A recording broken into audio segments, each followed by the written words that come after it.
Investment in securities are subject to market risk. Please carry out your due diligence and read all the related documents carefully before investing. Channel को subscribe करना ना भूलें। सबसे पहले ताज़ा video को देखने के लिए बेल आइकन दबाएं। अब मेरा टेक्निकल पढ़ाने से पहले आप लोगों से एक सवाल कि जब भी आप किसी चीज को एनालाइज करते हो तो आपको क्या नजर आता है? आप किस चीज को एनालाइज कर रहे हो? जो दिख रहा है। बहुत सही, जो दिख रहा है। देख क्या रहे हो आप? फिलहाल तो मुझे देख रहे हो सब लोग, पर टेक्निकल चार्ट में क्या देखते हो? प्राइस। मान लो XYZ शेयर है, इसका प्राइस 100 रुपए है, तो आप किसको एनालाइज कर रहे हो? इस 100 रुपए के प्राइस को, राइट? इसे जस्टिफाई कर रहे हो आप लोग। क्या जस्टिफाई कर रहे हो? कि ये ऊपर जाएगा या नीचे जाएगा, यही एनालाइज कर रहे हो। अब यहां पर सवाल ये उठता है कि दो तरह के लोग इस प्राइस को एनालाइज कर रहे हैं। पहले वो जो हो सकता है 2 घंटे के लिए इसे बाय करना चाहते हो, या वो जो 2-4 दिन के लिए बाय करना चाहते हैं, और दूसरा वो जो 2-4 साल के लिए बाय करना चाहते हो। ऐसे ही लोग होंगे, राइट? तो अगर आप शॉर्ट टर्म में यानी 2-4 दिन या 2-4 हफ्ते के लिए किसी भी शेयर को एनालाइज कर रहे हो तो आपको किसको देखने की जरूरत होती है? और अगर आप लॉन्ग टर्म के लिए यानी 1 साल 2 साल के बियॉन्ड में किसी स्टॉक को जस्टिफाई करना चाहते हैं तब भी टेक्निकल चार्ट आपको मदद करता है। तो एक बात तो तय हो गई कि प्राइस को एनालाइज करने के लिए आपको किसकी जरूरत होती है? टेक्निकल चार्ट की, जो आज हम पढ़ने वाले हैं। टेक्निकल चार्ट की स्टडी को हम क्या कहते हैं? Technical analysis. तो टेक्निकल एनालिसिस की शुरुआत कहां से हुई, अब ये समझते हैं।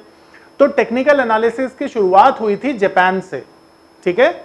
मुनेशिया हुमा करके एक राइस ट्रेडर होते थे और उन्होंने टेक्निकल की शुरुआत की राइस के प्राइस को प्रिडिक्ट करने के लिए।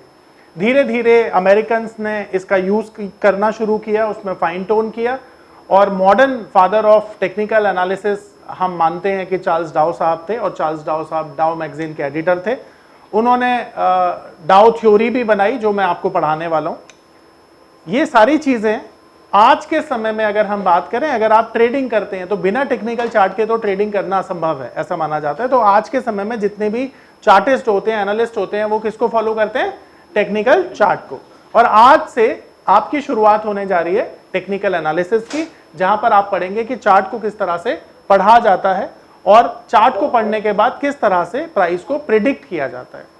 तो सबसे पहली चीज हम चार्ट में पढ़ने क्या क्या वाले हैं, यानी कंटेंट क्या क्या पढ़ेंगे, मैं उसके बारे में आपको बताता हूं। देखिए, सबसे पहले हम लोग ना कैंडल्स के बारे में पढ़ने वाले हैं। कैंडल्स क्या होती हैं, कैंडल्स कितनी तरह की होती हैं, और कैंडल किस तरह से बनती हैं। कैंडल से मिलकर बनते हैं चार्ट के पैटर्न, जो हम पढ़ने वाले हैं टेक्निकल एनालिसिस में। नमस्कार दोस्तों, क्या आप स्टॉक मार्केट में शुरुआत करने का सोच रहे हैं और क्या आपको यह समझ में नहीं आ रहा है कि आपकी शुरुआत कहां से होनी चाहिए? तो मैं आपको एक ऐसा कोर्स सजेस्ट करने जा रहा हूं जो आपकी लाइफ चेंज कर सकता है, और मैं बात कर रहा हूं NIFM का advance level of smart investor course की, जो आपकी लाइफ चेंज कर सकता है। जी हां, आपने सही सुना। NIFM आपके लिए लेके आया है एक ऐसा शानदार कोर्स जो आपको बताएगा कि किस तरह से आप स्टॉक मार्केट में सक्सेसफुली पैसा कमा सकते हैं। और ये कोर्स है advance level of smart investor. Advance level of smart investor course आपको हर छोटी से छोटी और बड़ी से बड़ी मार्केट की बारीकियों के बारे में जानकारी देता है, और ये सभी जानकारियां आपको इस मार्केट में पैसा कमाने में बहुत ज्यादा मददगार साबित होती हैं। तो इस कोर्स को करने के बाद आप मार्केट में सक्सेसफुल ट्रेडर और सक्सेसफुल इन्वेस्टर बन सकते हैं। जब भी बाइंग सेलिंग की जाती है तो उससे क्रिएट होता है वॉल्यूम। वॉल्यूम क्या होता है, इसके बारे में हम डिटेल में पढ़ेंगे। ये किस तरह से काम करता है, इसके बारे में डिटेल में पढ़ेंगे। चार्ट पर सपोर्ट एंड रेजिस्टेंस आपको बताते हैं कि मार्केट में अगर एक लेवल ब्रेक हुआ तो मार्केट कहां जाएगा। इसी तरह से रेजिस्टेंस से भी हमें यह पता चलता है कि मार्केट का एक लेवल ब्रेक हुआ तो अगला लेवल मार्केट कहां तक जा सकता है, जो हम सपोर्ट रेजिस्टेंस के माध्यम से पढ़ेंगे। इसके साथ साथ हम ट्रेंड लाइन के बारे में पढ़ेंगे जो ठीक सपोर्ट और रेजिस्टेंस की तरह ही होती है, इसके बारे में हम पढ़ेंगे। फिर इसके बाद हम लोग पढ़ेंगे गैप्स के बारे में। चार्ट में जो खाली एरिया होता है उसे गैप कहा जाता है, और गैप कितनी तरह के होते हैं, कब कब बनते हैं, उनके पीछे की साइकोलॉजी क्या होती है, ये सब चीजें हम पढ़ेंगे। और फाइनली इसके बाद हम लोग पढ़ेंगे इंडिकेटर्स, यानी टेक्निकल चार्ट में जो ट्रेंड को आइडेंटिफाई करने के लिए, ट्रेंड को प्रिडिक्ट करने के लिए जिनकी जरूरत होती है उसे इंडिकेटर कहते हैं, और इनके बारे में भी हम टेक्निकल एनालिसिस में पढ़ने वाले हैं। तो ये 7 टॉपिक हम कवर करने वाले हैं आने वाले कुछ दिनों में, ठीक है। अब ये तो रहा कंटेंट के बारे में।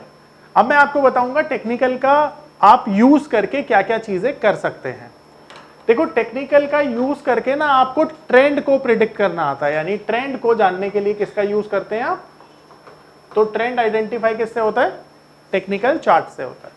आपकी एंट्री और आपकी एग्जिट, जो भी बाय करना है या सेल करना है, वो किससे पता चलता है, टेक्निकल चार्ट से पता चलता है, ठीक है।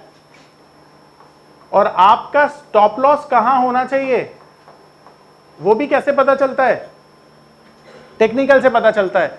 तो टेक्निकल का यूज करके हम इन 4 चीजों के बारे में पता लगाते हैं और अपने ट्रेडिंग को आसान बनाते हैं। अगर ये कहूं तो गलत तो नहीं होगा, ठीक है। अब सबसे पहली चीज जो हमारा पहला टॉपिक है, कैंडल। ये क्या है, कैसे बनता है, और हमें इसकी साइकोलॉजी समझनी है। तो सबसे पहले मैं एक सैंपल कैंडल आपके लिए बना रहा हूं यहां पे, ठीक है। अब ये सैंपल कैंडल है, ये मैंने एक सैंपल कैंडल आपके सामने बनाई है, ठीक है।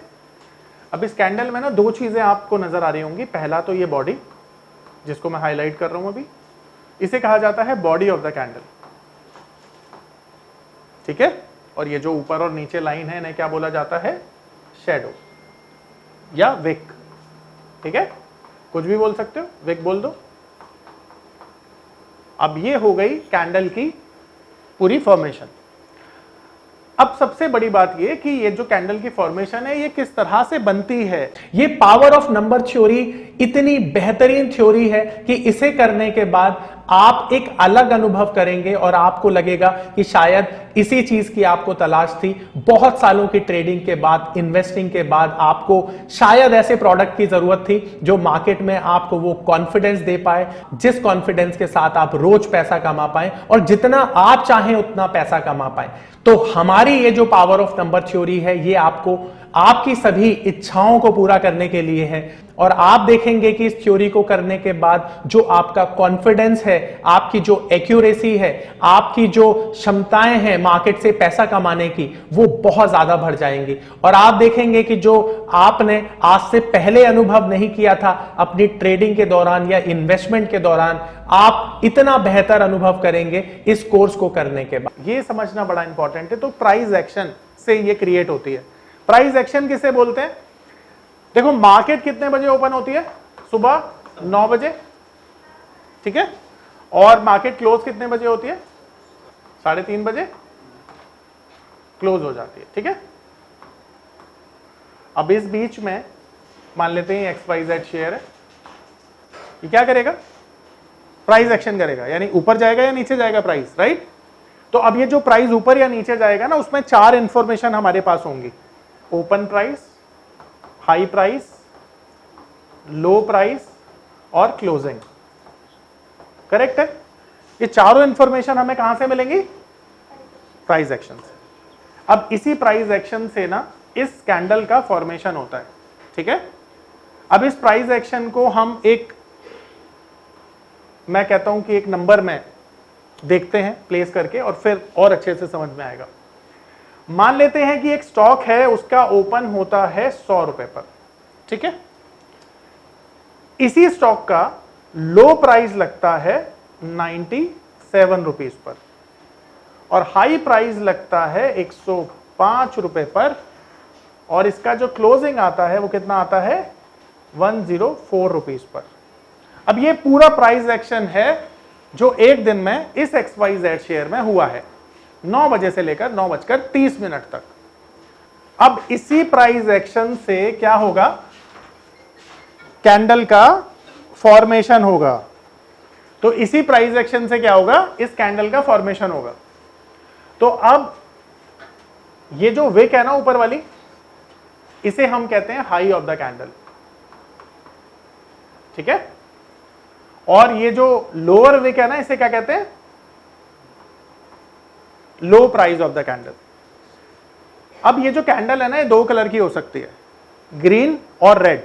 अब अगर इसका कलर ग्रीन है ना, तो प्राइस एक्शन किस तरफ हो रहा है, ऊपर की तरफ हो रहा है, ठीक है। तो यहां से ये जो लोअर पोर्शन है ना बॉडी का, जहां से बॉडी शुरू हो रही है, इसे कहते हैं ओपनिंग प्राइस, और जहां पर ये कैंडल की बॉडी क्लोज हो रही है, इसे कहते हैं क्लोजिंग प्राइस, ठीक है। अब ये सारी की सारी चीजें मिलकर ये बॉडी और विक की फॉर्मेशन होती है। अब इसकी एक बार साइकोलॉजी समझा, लिखना बाद में, साइकोलॉजी पहले समझ लो। मैं यहां पर बना देता हूं उसको, ठीक है, अंडरस्टैंडिंग पर्पस से। ये कैंडल सेम कैंडल है, ऐसा समझ लेना, अज्यूम करना, ठीक है। यहां से हमने क्या देखा, हाई प्राइस। हाई प्राइस कितना है, 105 है ना। यहां से क्या पता चलता है, कितना है, यहां से क्या पता चलता है, ये ग्रीन कलर की कैंडल है। ये ओपनिंग प्राइस कितना है, और ये क्लोजिंग प्राइस कितना है। अब समझो, सारी चीजें समझ में आएंगी। यहां से स्टॉक की ओपनिंग होती है 100 रुपए पर, ठीक है। अब ये 100 रुपए वाला जो स्टॉक है, ड्यूरिंग द डे लो लगाता है 97 रुपीज का, तो मार्केट कहां गया, अब जब ना ओपनिंग प्राइस से मार्केट नीचे जाता है, तो ये लोअर विक क्रिएट होती है, ठीक है। और दोबारा से जब ओपनिंग प्राइस के ऊपर प्राइस निकलता है, यानी 100 के ऊपर निकलेगा, तो ये बॉडी क्रिएट होगी। अब ये लोअर विक कितनी बड़ी होगी, जितना ओपनिंग और लो का डिफरेंस होगा, ठीक है। अब यहां से लोअर बाइंग भी देखी जाती है, यानी जितनी बड़ी विक होगी ना, उतनी बड़ी लोअर बाइंग होगी, ठीक है।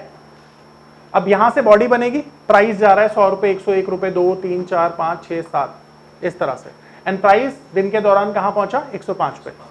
अब 105 से तुम देख रहे हो एक प्रॉफिट बुकिंग आई है हल्की सी, प्राइस थोड़ा सा नीचे आया है, तो जो ऊपर वाली विक है, इससे क्या पता चलता है हमें, प्रॉफिट बुकिंग, ठीक है।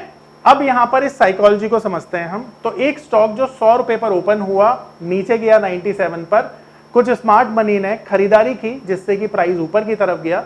एंड प्राइस कितना ऊपर गया, काफी ऊपर चला गया। देखो यहां से यहां तक जाने का मतलब है तकरीबन 8 से 8.5% की तेजी।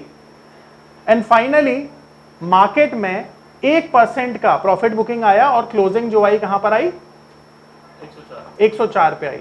तो मुझे एक बात बताओ, यहां पर तुम्हें क्या लगता है कि एक ट्रेडर की मानसिकता, साइकोलॉजी क्या है, क्या वो प्राइस को और ऊपर देखता है या प्राइस को नीचे देखता है? इस प्राइस एक्शन से आप कैसे पता लगा सकते हैं, सोचिए, बहुत सिंपल है। ये जो प्राइस एक्शन मैंने अभी आपको लिखकर दिखाया है, इससे आप क्या अंदाजा लगा सकते हैं कि कल प्राइस कहां रहने वाला है, और रीजन के साथ क्यों। क्या एक ट्रेडर की मानसिकता के बारे में आप इस कैंडल के माध्यम से, इस प्राइस एक्शन के बारे में जानकारी पा रहे हैं? क्या ये आपको बता पा रहा है कि कल क्या हो सकता है? देखो मार्केट कौन चला रहा है, मुझे बताओ, कौन चला रहा है? बायर सेलर चला रहा है। तो जब बायर सेलर चला रहा है, तो बायर जब डोमिनेट करता है मार्केट को, और कृपाल कैसे है भाई, जब एक ट्रेडर की मानसिकता पता चलेगी, तभी तो मार्केट को प्रिडिक्ट कर पाओगे। तो अब ये बताओ मुझे कि ये प्राइस एक्शन क्या बता रहा है तुम्हें। अब ध्यान से समझ, देख प्राइस कहां पे खुला, कहां पे गया, फिर नीचे, यानी नीचे गया। अब तू इसे ना ये सोच कि तूने यहां पर पोजीशन बनाई है, ऐसे समझ, ठीक है। अज्यूम कर तूने यहां पर बाइंग की, और बहुत सारी बाइंग की, तभी तो मार्केट में प्राइस ऊपर जा रहा है। तो स्मार्ट मनी ने क्या किया, यहां पर इन्वेस्ट किया या बाई किया, कुछ भी किया। अब वो बाइंग इतनी ज्यादा थी कि यहां से प्राइस सीधा 8% ऊपर चला गया। साल में एफडी का रिटर्न 8% नहीं होता है, इंटरडे में मूव हो गया स्टॉक 8%। तो 8% मूव होने के बाद क्या हुआ, यहां पर स्लाइटली प्रॉफिट बुकिंग आई। और वो प्रॉफिट बुकिंग का रीजन पता क्या था, इंट्राडे पोजीशन का स्क्वायर ऑफ होना भी तो हो सकता है। 3 बजे से 3:15 बजे तक जो पोजीशंस स्क्वायर ऑफ होती हैं, उस वजह से भी तो वॉलिटिलिटी आती है। हो सकता है उस वजह से एक प्राइस 1% नीचे आया हो, क्वाइट पॉसिबल। अब सवाल ये है कि जब भी मार्केट अपने हाईज के पास क्लोजिंग करती है, तो वो बुलिश होती है, बेरिश होती है? अब इसका मतलब यह है कि ज्यादातर जो ट्रेडर या इन्वेस्टर हैं उन्होंने इस पोजीशन को रखा हुआ है बाइंग साइड पे। क्या किया हुआ है? बाइंग साइड पे रखा हुआ है, होल्ड किया हुआ है। अब जब ज्यादा पोजीशन बाय साइड पे होंगी, ट्रेडर बेचने के लिए तैयार नहीं है, तो प्राइस एक्शन कहां होगा? ऊपर की तरफ होगा। तो ये जो कैंडल है ना, इसकी साइकोलॉजी क्या होगी? बुलिश होगी। क्यों होगी? क्योंकि प्राइस ऊपर की तरफ जा रहा है और डे हाई के पास क्लोजिंग हुआ है। तो ये नोट कर लो कि जब भी प्राइस डे हाई के पास बंद होता है, प्राइस एक्शन बुलिश होता है और कैंडल भी बुलिश होती है। अब ये ग्रीन कलर की कैंडल है तो बुलिश ही है ना। और टॉप पर बंद होने का मतलब ही है कि यहां पर ज्यादातर लोग बाइंग साइड में इंटरेस्टेड हैं, अपनी पोजीशन को होल्ड करके जा रहे हैं, जिसकी वजह से प्राइस ऊपर जा सकता है। ठीक है, आ रही मेरी बात समझ में? अब ये कैंडल की फॉर्मेशन और इसकी साइकोलॉजी में किसी को कोई डाउट है, सवाल पूछ सकते हो।